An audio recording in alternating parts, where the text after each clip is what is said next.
जय राधा पार्थसारथी राधा पार्थसारथी राधे राधा।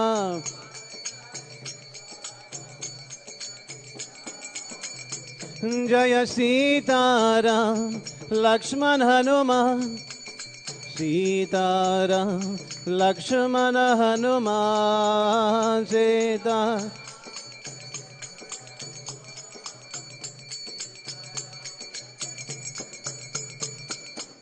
गौरानिताय जय गौरानिताय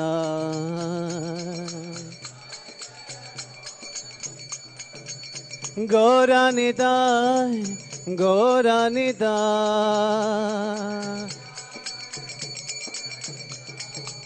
प्रभुपदा श्रील प्रभुपदा प्रभुपाद प्रभुपाद प्रभुपाद जय प्रभुपाद प्रभुपाद।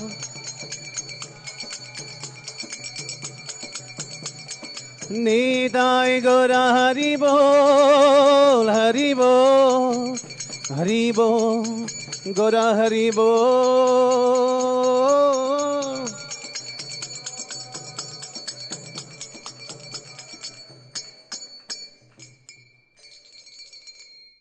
जम विष्णुपाद परमहंस परिव्रजगाचार्य स्तोत्र स्मरण।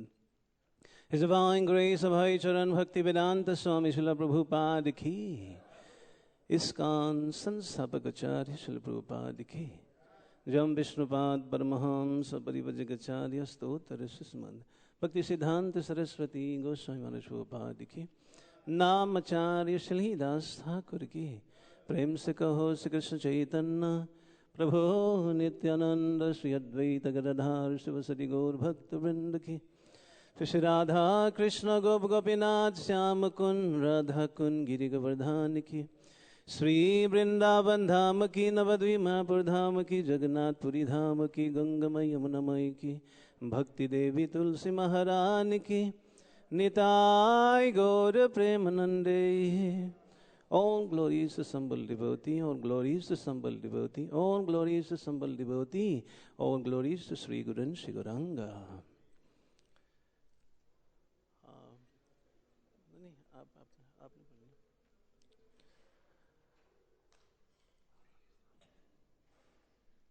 Om Namo Bhagavate Vasudevaya.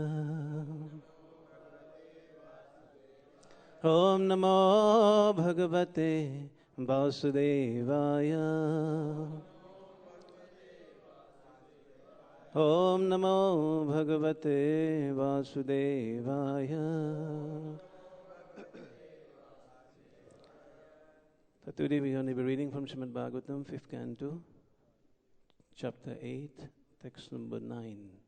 हम लोग पढ़ेंगे आज श्रीमद् भागवतम का 5वां स्कंद, अध्याय 8, श्लोक नंबर 9। श्लोक काफ़ी लंबे हैं, मेरे ख्याल से दोहरा नहीं पाएंगे, तो एक ही बार जितामित प्रभु बोल लें। और अध्याय का नाम है भरत महाराज के चरित्र का वर्णन। शब्दार्थ मेरे पीछे बोले। अहो बत ओह अयम यह हरण कुण कहा मृग शावक कृपणः असहाय ईश्वर रथ चरण परिभ्रमण रयेण भगवान के काल चक्र के वेग से स्वगण अपने झुंड सुहृत तथा मित्रों बंधुभ्यः स्वजनों से परिवर्जितः वियुक्त शरणम शरण च तथा माँ मेरी उपसादितः प्राप्त करके माम मुझको एव ही माता पिता भ्रातृ ज्ञातीन बंधुओं तथा संबंधियों यौथिकान झुंड से संबद्ध च भी एव निश्चय ही उपेयाय भूलकर बिछुड़कर न नहीं अन्यम अन्य कोई कंचन कोई व्यक्ति वेद यह जानता है मयि मुझ में अति अत्यधिक विश्रम्भः श्रद्धा रखने वाला च तथा अतः एव इसलिए मया मेरे द्वारा मत्परायणस्य इस प्रकार मेरे आश्रित का पोषण पालन प्रीणन लालनम पोषण पालन संतुष्ट करना तथा दुलारना अनुसूयना अनुसूया द्वेष रहित में अनुष्ठेयम किया जाने वाला शरण्य शरणागत उपेक्षा उपेक्षा दोष विदुषा जो दोष जानता है। अनुवाद मेरे पीछे बोले महान राजा भरत सोचने लगे अहो बेचारा यह मृग शावक भगवान के प्रतिनिधि काल चक्र के वेग से अपने संबंधियों तथा मित्रों से विलग हो गया है और मेरी शरण में आया है। यह अन्य किसी को ना जानकर केवल मुझे अपना पिता माता भाई तथा स्वजन मानने लगा है।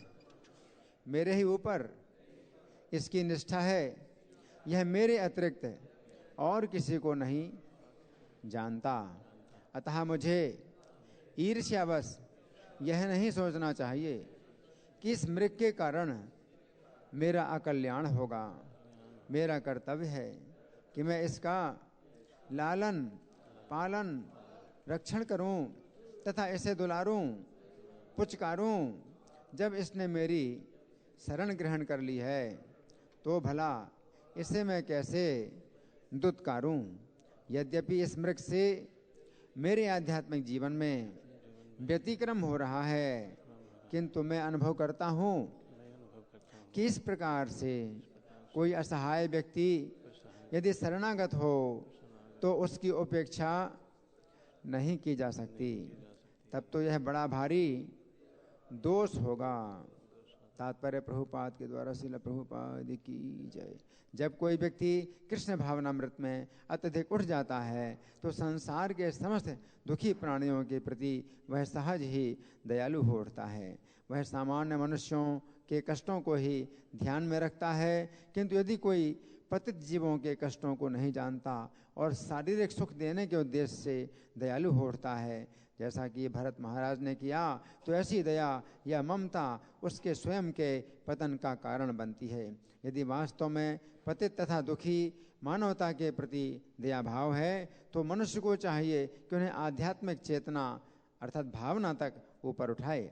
जहाँ तक मृग की बात है भरत महाराज अत्यंत दयालु हो गए किंतु वे यह भूल गए कि इस मृग को आध्यात्मिक भावना तक ऊपर उठा पाना दुष्कर है क्योंकि आखिर मृग पशु ही ठहरा। मात्र पशु की रखवाली के लिए अपने विधि विधानों का परित्याग महाराज भरत के लिए घातक सिद्ध हुआ। भगवत गीता में प्रतिपाद्य नियमों का पालन होना चाहिए। यम ही नाम व्यथयन्ते ते पुरुषम पुरुषर्षभ है। जहाँ तक इस भौतिक देह का प्रश्न है कोई किसी के लिए कुछ नहीं कर सकता किंतु श्री कृष्ण के अनुग्रह से हम स्वयं विधि विधानों का पालन करते रहें तो किसी भी व्यक्ति को आध्यात्मिक भावना प्रदान कर सकते हैं। किंतु यदि हम अपनी आध्यात्मिक वृत्तियों को त्याग कर दूसरे के शारीरिक सुखों के प्रति चिंतित रहें तो हम स्वयं संकटपूर्ण स्थिति को प्राप्त होंगे। ओम ज्ञानतिमिरन्दस्य ज्ञानाञ्जनशलाखया चक्षुर्मिलितं येन तस्मै श्रीगुरुवे नमः। श्रीचैतन्यमनोभीष्टं स्थापितं येन भूतले स्वयं रूपकदा मह्यं ददाति स्वपदान्तिकं। वन्देऽहं श्रीगुरुन् श्रीयुतापदाकमलं श्रीगुरुन् वैष्णवांश्च। श्रीरूपं साग्रजातं सहगण रघुनाथं वितं तं सजीवं साद्वैतं सावधूतं परिजनसहितं कृष्णचैतन्यदेवं श्रीराधा कृष्णपादान् सहगणललिता श्रीविशाखान्वितां च। हे कृष्ण करुणा सिन्धु दीनबन्धो जगत्पते गोपेशा गोपिका कान्त राधाकान्त नमोऽस्तुते। तप्त कंचन गौरंगी राधे वृंदावनेश्वरी विश्वभानुसुते देवे प्रणमामि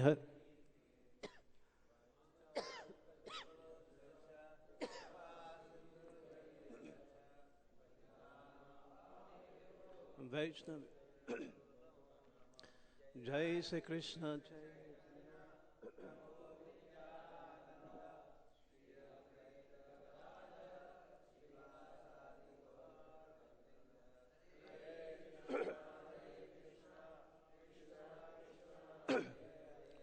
हरे राम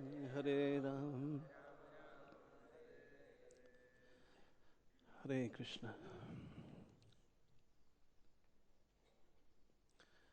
तो हमको बताए गए हैं कि 8:30 बजे प्रश्न उत्तर लेकर के उनको विराम देना है। तो कोशिश करेंगे इन महत्वपूर्ण श्लोक के ऊपर जो कई अंग हैं जिसके ऊपर हम लोग चर्चा कर सकते हैं, श्रवण कर सकते हैं। सर्वप्रथम वरिष्ठ वैष्णव के चरण कमल में हम वंदना करना चाहते हैं कि अपने आशीर्वाद दें, ताकि हम ऐसे चीज़ कुछ बोलें जो हमारे लिए शुद्धिकरण होगा सर्वप्रथम, और आप लोगों के लिए लाभान्वित भी होगा।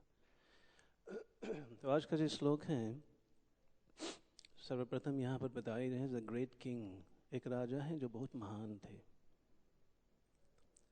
महान होने का तात्पर्य यही होते हैं, जो व्यक्ति त्याग करता है वो भी व्यक्ति महान बनता है। त्याग के बिना महान नहीं बन सकते। तो हम देख सकते हैं भरत महाराज के अंदर बहुत त्याग थे। हालांकि सम्राट था, he had everything in his possession, उनके पास समस्त सुविधाएं थे, लेकिन समस्त सुविधाएं होने के बावजूद भी वो नियम के ऊपर चलने वाले थे। जो चीज़ करना है वो चीज़ वो करता था, और जो चीज़ नहीं करना है उसको कदाचित नहीं करता था। तो इसलिए उसको ए ग्रेट किंग, बहुत ही एक बड़े राजा के शब्द संबोधित किए जाए। दूसरा है इसमें अनुवाद पे द फोर्स ऑफ टाइम, कि समय बहुत बलवान है। समय बहुत बलवान है। तो देख ही सकते हैं कि किस प्रकार कई राजा महाराजा आए और कहीं चले गए। तो समय जो है बहुत ही परिवर्तन करते हैं। समय इस शरीर को परिवर्तन करते हैं। समय, जो व्यक्ति कितने ऊंचाई में, कितना बड़े व्यक्ति क्यों ना हो, समय के अनुसार वो खंडित हो जाते, छिन्न हो जाते हैं। तीसरा बता रहे हैं कि समस्त जो प्राणी हैं वो भगवान के ही अंश हैं। यहाँ पर एजेंट बताए गए हैं कि समस्त प्राणी भगवान के ही अंश हैं, और समस्त प्राणी को उस आंशिक रूप में देखना, इसमें जीव का बड़प्पन है। और आगे बताते हैं कि क्या है, एक परिवार से हम लोग बिछुड़ चुके हैं, बिछड़े हुए परिवार। इस भौतिक संसार में आने का एक ही तात्पर्य है कि हम बिछड़े हुए हैं। We have, forgotten, we have lost our family. अपने परिवार को बिछोड़ करके हम लोग यहाँ पे अपने आप को प्राप्त हमने की है। भौतिक संसार में यहाँ आना, इसका एक ही तात्पर्य है कि भगवान से बिछुड़ गए हम लोग।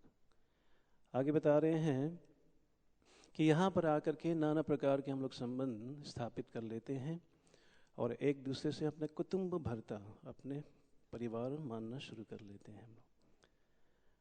और आगे यहाँ बताएंगे कि इतने तक हम लोग हद तक चले जाते हैं कि हम यह सोचते हैं कि हमारे बिना से संसार नहीं चलेगा। और आगे बता रहे हैं कि इतने हम लोग एंग्रोस को क्या बोलेंगे,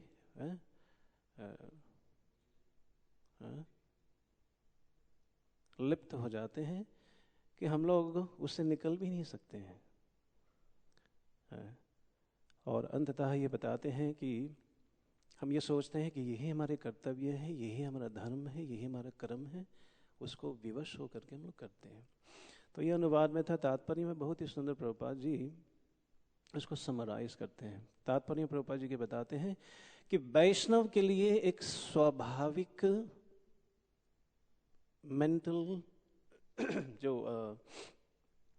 मानसिक एक हमारा मानसिकता होना चाहिए वैष्णव का, कि वो परा दुखा दुखी हो। ये वैष्णव का गुण होना चाहिए। और यदि वैष्णव के अंदर ये परा दुखा दुखी लुप्त होना शुरू हो जाते हैं तो we are defeating the purpose of our life. Bhakti Siddhanta Saraswati महाराज कहते हैं जिनके अंदर जान है, जिनके अंदर द लिविंग फोर्स, उनके अंदर प्राण है, वो व्यक्ति क्या करेगा? He will become very compassionate upon the other living entity. और धीमी धीमी यदि हम लोग आकृष्ट होकर के, पक्षपाती होकर के, फेवर एंड डिसफेवर होकर के हम लोग करें, तो वहाँ फिर वो वैष्णव का जो सिद्धांत है, वैष्णव का जो उच्च सिद्धांत है, वो धीरे धीरे नष्ट होना शुरू हो जाते हैं। तो इसलिए प्रभुपाद जी बताते हैं natural compassion is a true ornaments of a Vaishnava. Natural compassion, तो ये होना चाहिए। ये कंपैशन यदि लुप्त होना शुरू हो जाते हैं, और दूसरा चीज कंपैशन तो हो, लेकिन कहाँ पे इस्तेमाल करना चाहिए, और यदि वहां चुक जाते हैं तो और ज्यादा गड़बड़ हो जाते हैं। अब देखिए कंपैशन कितने लोगों ने लगाए हैं। हरि बोल, हरे कृष्ण हरे कृष्ण कृष्ण कृष्ण हरे हरे, हरे राम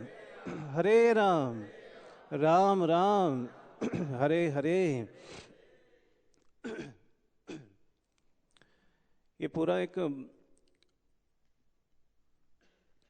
स्वयं भगवान से ये पूरा बार, जो कंपैशन का जो बार है, वो नीचे आ रहे हैं। और नीचे आते आते ये बार को हम लोग यदि धारण करके उनको देना है, उनको रखना नहीं चाहिए।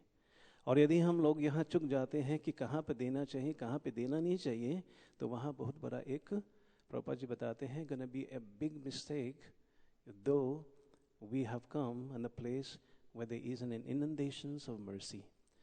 आगे बता रहे हैं कि क्योंकि वहाँ पर अत्यधिक आसक्त होने के कारण, अत्यधिक आसक्ति कहाँ पे होता है? अत्यधिक आसक्ति जब हम लोग कहीं पर अपना आसक्त लगाते हैं और भक्ति में बाधा आना शुरू हो जाता है। कई लोग पूछते हैं मुझे कैसे पता चलेगा कि हमारे आसक्ति, कुछ तो होना चाहिए, लेकिन कितना होने से हम लोग को पता चलेगा कि इतना ही होना चाहिए जहाँ तक भक्ति में बाधा ना हो। हम देखेंगे अंततः कि भरत महाराज का क्या दशा हुआ। और आगे बता रहे हैं कि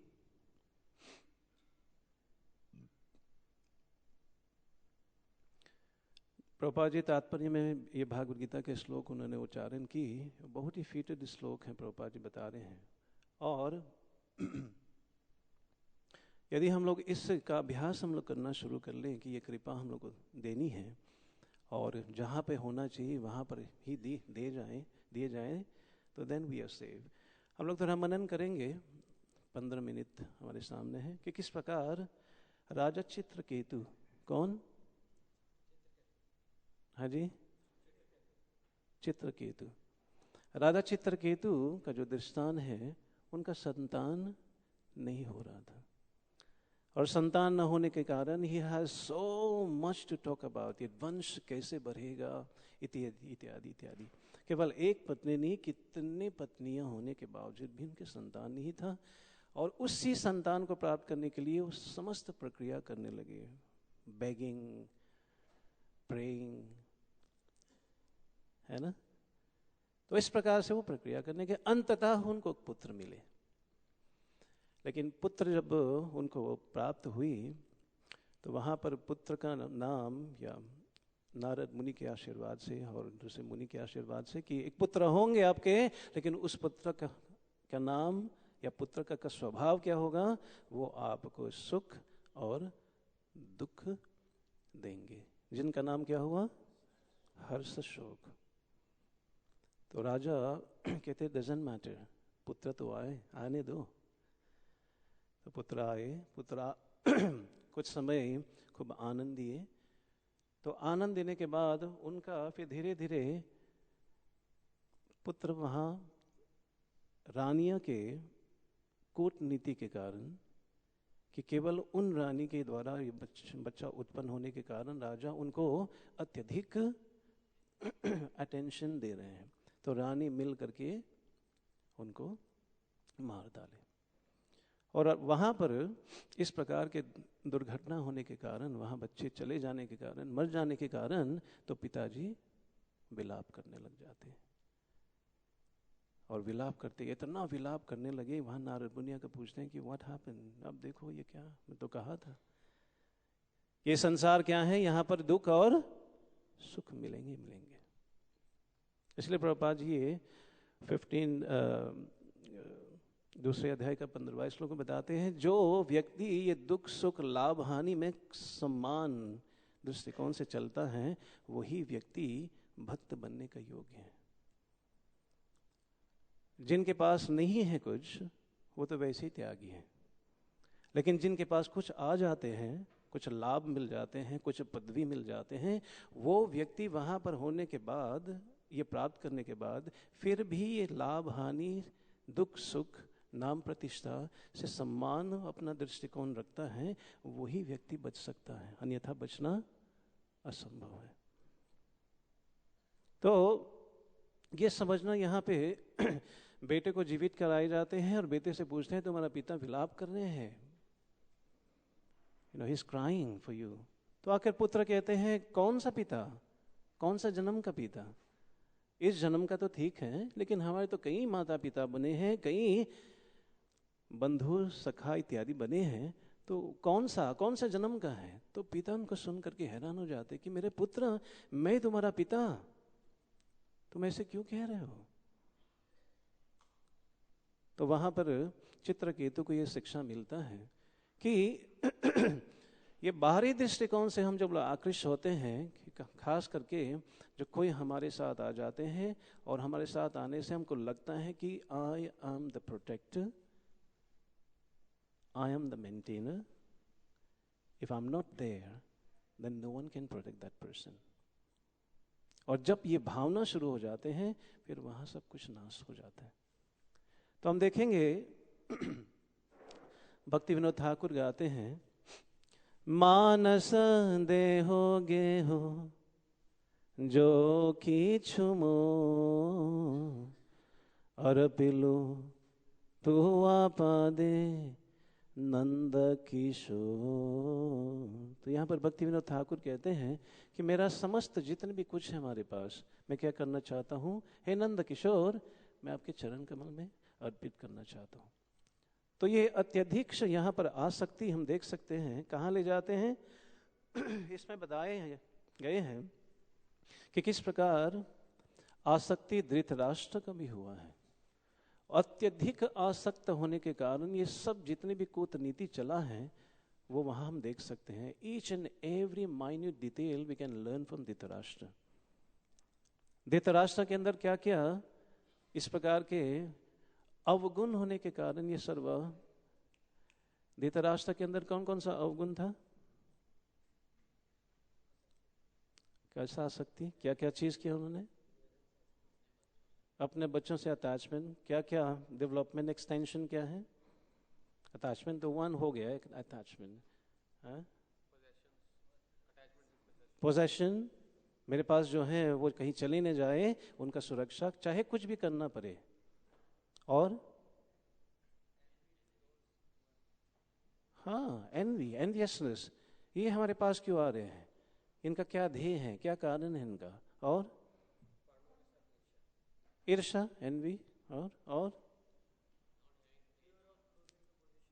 fear of losing the possession, that's why protection, position, अपना पदवी, पद, yes, और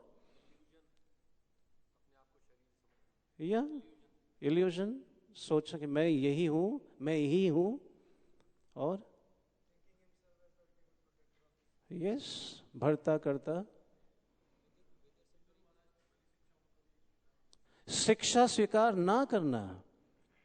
भले शिक्षा मिल रहे थे और विदुर जैसे he didn't want to accept it। और वही शिक्षा ना स्वीकार करना, त्याग लेना, अपनी ही बातें समझने की कोशिश। और हाँ, मैंने जो करना है वही करना है, किसी को सुनना नहीं है। जो भी साधक यह सोचता है कि मैं जानता हूँ और मेरे को शिक्षा लेने की कोई ज़रूरत नहीं है, उनका पतन वहीं से शुरू हो जाते हैं। जो भी यह सोचता है कि मैं सब कुछ जानता हूँ, अभी सीखने का कोई ज़रूरत नहीं है, उनका पतन शुरू हो जाता है। और देख सकते हैं हम लोग, जब भी भगवान के आशीर्वाद से थोड़ा सा हम लोग सीख लेते हैं और सीखने के बाद फिर हम लोग ओरल अटेंशन देना बंद कर लेते हैं, या हम लोग पढ़ते हैं एक दूसरों को सिखाने के लिए, अपने शिक्षा के लिए नहीं लेते हैं। अधिकांश ऐसा होता है। हम लोग ये नहीं, जब पढ़ते हैं तो अपने लिए कि मेरा ये अवगुण है, ये मेरा कमी है, हमको सुधारना। हम ये सोचते हैं कि मैं दूसरे को कैसे सुधारूंगा, मैं तो सुधरा हुआ हूँ एवर। तो वहां पर पतन हो जाते हैं। तो धृतराष्ट्र हमसे सीख सकते हैं कि कितने उनके अंदर जब ये सुरक्षा प्रदान करना चाहते हैं अपने आप को, मैं सुरक्षित रहूं, मेरे आसपास कौन आ रहे हैं, मेरा कौन है कौन नहीं है, यदि मेरा नहीं है किस प्रकार से करूं, कूटनीति जैसे भी करके, दंड भेद करके उनको दूर कराऊं। और इसी प्रकार के उनका प्रक्रिया चलता रहा। और हम देख सकते हैं कि किस प्रकार एक बार एक राजा था, क्या खाजा नहीं, राजा क्या था जी? फिर से खाजा बोल रहे, हरि बोल, क्या था? हैं? वो चपाती बोल रहे हो?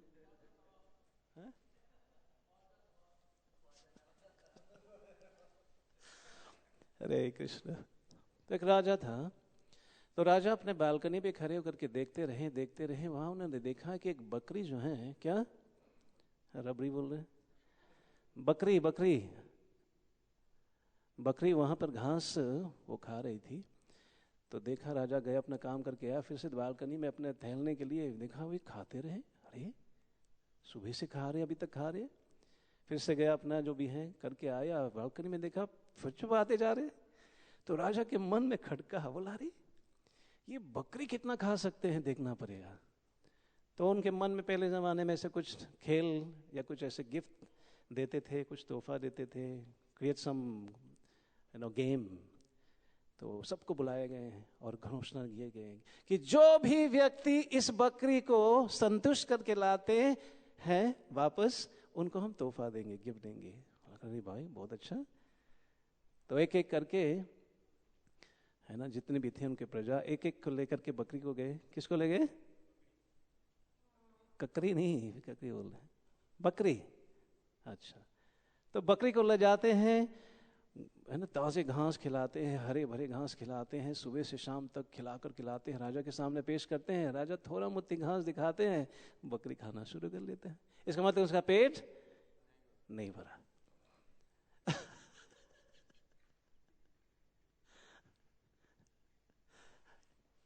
तो दोबारा ले जाते हैं उसको, बकरी को। इस तरह से करके जितने भी लोग प्रयास करते हैं सब हताश हो जाते हैं।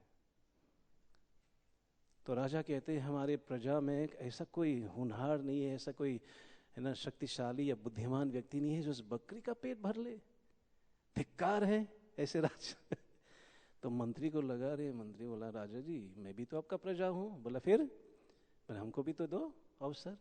बोला चलो अवसर तुम भी ले लो, सब ने कर लिया, तुम भी कर लो। तो इस बार मंत्री ले गए उसको। बकरी ने सोचा कि पता नहीं कौन सा जन्म में क्या किया था, इतना रोज लोग फुसलाते हैं, खा ले बेटा, खा ले। तो इस बार जब मंत्री ले जाते हैं, मंत्री के हाथ में एक छड़ी होता है। तो बकरी ने सोचा दूसरे बकरियां के परेशान ना करें हमको, इसलिए लिया होगा छड़ी भगाने के लिए। लेकिन बकरी को ले जाते हैं, जैसे बकरी घास में मुंह डालते तो एक जोर से लाठी लगता है, बकरी कहती रे क्या हो गया इसको, हो सकता है गलती से लग गया होगा। दोबारा मुंह लगाते हैं, दोबारा दंदा लगता है। 3 बार, 10 बार, 100 बार बकरी समझ लेते हैं मुंह में डालूंगा घास में दंदा पड़ेगा। क्या दंदा पड़ेगा, सोच लिया, रट लिया उन्होंने श्लोक, मैं खाऊंगा तो दंदा पड़ेगा। और जितना हफ्ते भर महीने भर खाए इतना मोटा, एक ही दिन में वो पतले हो गया, क्योंकि कुछ खिलाई नहीं। वापस ले आते बकरी को और राजा के सामने पेश करते हैं। बोले ये किसको ले आए? मतलब बकरी है, किसके को लाओ, वही तो है आपका। नहीं तो बकरी तो एकदम, बोला कोई बात नहीं राजा, अपने टेस्टिंग करिए आप। तो मुट्ठी घास दिखाते हैं, तो दूर से दंदा दिखाते हैं बकरी को, मारते नहीं उस समय, दूर से यूं करते हैं और बकरी कम से कम 10 मीटर दूरी भाग जाते हैं। राजा कहते हैं इतना तुमने खिलाए, इतना खिलाए कि देख करके भाग रहे हैं। बोला हाँ राजी जी। तो भक्ति सिद्धांत सरस्वती महाराज का ये एक एग्जाम्पल देते हैं। ये मन वैसे ही है, ये मन एब्सोल्युटली लाइक दिस। जितने खिलाओगे उतने ही खाने के लिए दौड़ेंगे। और ये जो आसक्ति है अन्य चीज से, इस मन से संबंधित है। It's a business of the mind. और जब तक इस मन को हम लोग दंदा, भक्ति सिद्धांत सरस्वती महाराज कहते हैं कि जब सुबह जगते हैं तो उस मन को क्या करना पड़ेगा? कितने लोग जूते से मारे हैं अपने मन को? कौन सा जूता था वो? अच्छा मैंने कहा वो एडिडास या सीधा। एक बार प्रभुपाद जी के समय में था, प्रभुपाद जी जब उन्होंने धारण दी तो लिटरली उन्होंने जूता लेकर बोले क्या कर रहे हो? Prabhupada said in the class we have to beat the mind. तो प्रभुपाद जी के पास आते, प्रभुपाद जी वो जूता कौन सा जूता लेने, वो बड़े टलुए वाले या पतले वाले? बोला नहीं, क्या करना है, we have to beat the mind with 100 shoes. और शाम का समय क्या करना चाहिए इस मन को? झाड़ू से मारना चाहिए। जब तक ये हम लोग ये प्रक्रिया नहीं करेंगे, माइंड दिस वर्ड, जब तक ये प्रक्रिया हम लोग इस्तेमाल नहीं करेंगे, देन द होल जितने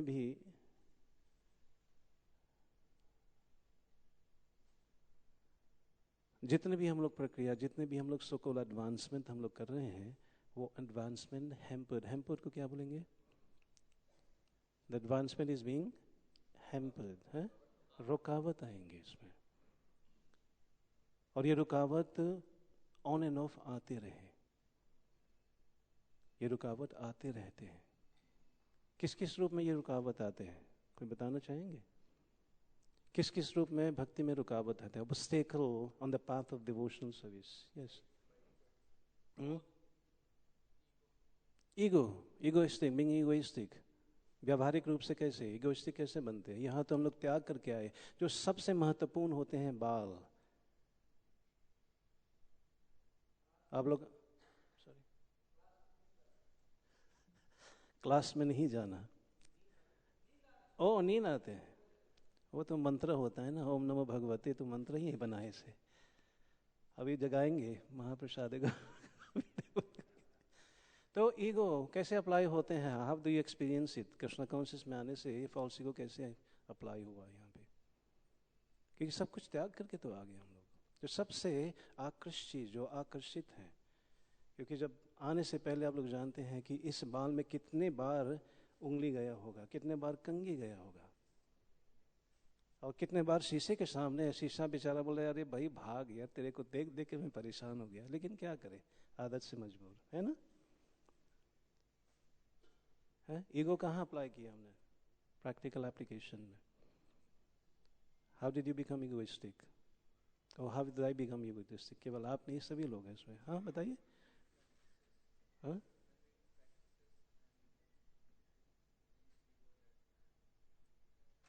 हाँ मैं श्रेष्ठ हूँ, मैं बड़ा हूँ, मैं जानता हूँ, ये क्यों बता रहे हैं हमको?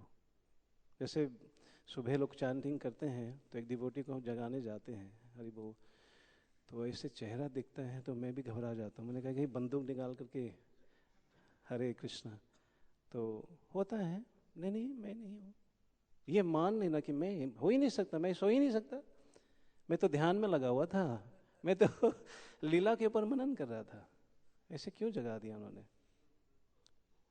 लेकिन प्रभुपाद जी कहते हैं कि ये संग में जप करना, ये संग में भागवत सुनना, ये संग में से चीज करना, यही एक उनका महात्म्य है कि वहाँ हमको सुधरने का अवसर मिले। और इसको बोल के विराम देंगे, 2 मिनट और है। और क्या है, व्हाट डिड यू से? एंगर, क्रोध होना, एनवियसनेस। वो इतना बुक्स कर रहे हैं, मैं नहीं कर पा रहा हूँ, वो इतने श्लोक सीख लिए हैं, नहीं कर पा रहा हूँ, वो हिज ग्रेस मोहन रूपा वो प्रेसिडेंट के सेक्रेटरी हैं, मैं नहीं बन पा रहा हूँ, तो एनवियसनेस स्वाभाविक है, लेकिन आप तो हैं ही है। तो और क्या, वैष्णव अपराध, obstacle in the path of devotional service, वैष्णव अपराध। हम जितना आसानी इसको लेते हैं इतना आसान नहीं है। जो व्यक्ति जाने अनजाने में वैष्णव अपराध करते हैं, एकाएक उनका चैंटिंग में फर्क आना शुरू हो जाते हैं, एकाएक। जैसे वैष्णव अपराध किया, माला सीधा 16 से 8, 8 से 4, पता नहीं चल रही हो क्या रहे। और हमको ये कृष्णा कॉन्शियस रीजन दिए जाते हैं, ये जो मन है ना वैसे चलता है, कृष्णा कॉन्शियस रीजन कि नहीं नहीं जो मैं कर रहा हूँ वो सही है। ऐसा होता है कि नहीं होता है? The mind gives you a Krishna conscious reason, so-called Krishna conscious reason, कि not to be Krishna conscious। तो वो बहुत गड़बड़ है। जो सोए हैं उसको तो जगा सकते हैं, लेकिन जो नाटक कर रहे हैं सोने का, उसको कैसे जगाएंगे? जगा ही नहीं सकते। याद है एक समय कुछ ब्रह्मचारियां यहाँ थे, तो कुछ सेवा मिला था, तो जगाने के लिए ब्रह्मचारी, old temple one we had, तो मेरे को तो उन लोगों को जगाते जगाते मेरा मंगलाती गोल हो जाता था क्योंकि जगाते थे, वो जग करके उठ तो जाते थे, क्योंकि सामने तो मना नहीं कर सकते, हाँ, पर वो जो उठ गया, उठ करके वॉशरूम में जाते हैं, नल खोलते हैं, हम सोचे नहा रहे हैं, लेकिन आकर के दोबारा सो जाते हैं। तो जगाते जाते हैं, आओ तो फिर से सोए हुए हैं। तो जो नाटक करते हैं उनको जगाए नहीं जा सकते, और कृष्णा कॉन्शियस यहाँ पर नाटक नहीं कर सकते हम लोग। तो जिनके कारण ये याद करना बहुत ज़रूरी है कि किस प्रकार यहाँ पर जो भरत महाराज जिस प्रकार से आसक्ति होना उनका, it basically bodily concept of life, शारीरिक देहात्म बुद्धि के ऊपर आने के कारण। और हम लोग जब आते हैं कृष्णा कॉन्शियस में, तो हमको ये बहुत ही सावधानी, इसलिए चैतन्य महाप्रभु कहते हैं समय समय पे हम लोग को क्या करना चाहिए, we have to guard against the unwanted क्या, weeds, जंगली घास उगेगा उसमें। तो यहाँ पर विराम देते हैं, और 2 मिनट का एक यदि प्रश्न है किसी का, 2 मिनट लेकर के विराम देंगे इस पर। हरि बोल।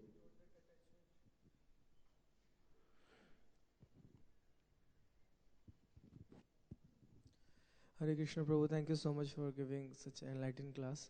And Prabhu, my question is that attachment to anything material is, abundant as you told, but attachment to any Vaishnava is good, is considered good. But my question is, when we are attached to some, some senior devotee, and we wanted to shift, in which, because whoever brahmachari it is not have to be in one temple. It can shift in any of the temple. Sometimes we feel, so we are attached to that specific devotee who is like our counselor, whoever it may be, right? So we feel that our devotion may hamper because he is going away from that specific temple, or we are from different city. So how we can get rid of that attachment, how we should see that attachment or that thing, so that it can not hamper our devotion, or we don't become like...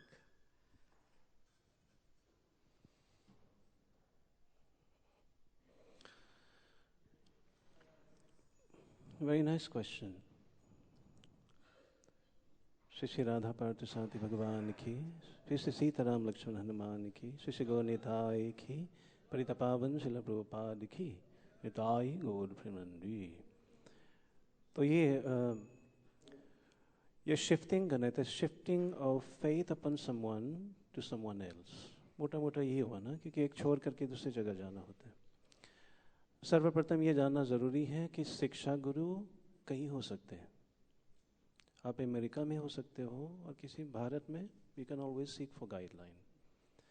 लेकिन एक व्यावहारिक, एक व्यक्तिगत व्यक्ति होना चाहिए। A person has to be in front of you, so you can talk to the person. Expression and feeling is that you can always have it. और बाकी आप एक जगह से छोड़ करके दूसरी जगह जा रहे हैं, this is not in your hand or anyone else. तो दैव, this is his arrangement. तो ये यदि अरेंजमेंट हुआ है तो ये आपके ग्रोथ के लिए हुआ है, अन्यथा नहीं होता। आप समझे ना, हो सकते हैं वहाँ you were being pampered so much, you being fondled too much, you being given favours, तो वहाँ से निकलना, you should take it that it is for my growth. आप समझे इस बात को? यदि एक पिता सोचे मैं अपने बच्ची को विवाह नहीं कराऊं, तो दिस इज नॉट राइट ना। वो जानते हैं, आसक्त भी होते हैं, आंसू भी निकलते हैं, लेकिन क्या कहते हैं, जाओ जाओ सुखी रहो। सो जितने भी हमारे जीवन में आते हैं और जो changes, it is bound to happen. और नहीं होना होता तो नहीं होता, और हुआ है उसको वैसे ही ले लीजिएगा कि हमको इस स्थिति में कैसे हमने ग्रो करनी है। So I mean that's one immediate practical approach. क्योंकि जो आप प्रश्न पूछे हैं, हम तो अपने व्यावहारिक जीवन में ही है। Born brought up in Mauritius, build up over there, shifted to India, come to the temple for a few weeks, go for traveling Sankirtan, come back again, shift in the temple, कुछ साल के बाद shift in another temple, तो we are living, ठीक है। जहाँ ठाकुर जी रखे वही बस मन की चिंता है खत्म। Okay, so Thank you so much. Hare Krishna. Thank you so much. ग्रंथराज श्रीमद् भागवतम की, पतित पावन शिला प्रभुपाद की, निताय गौर प्रेमानंदे।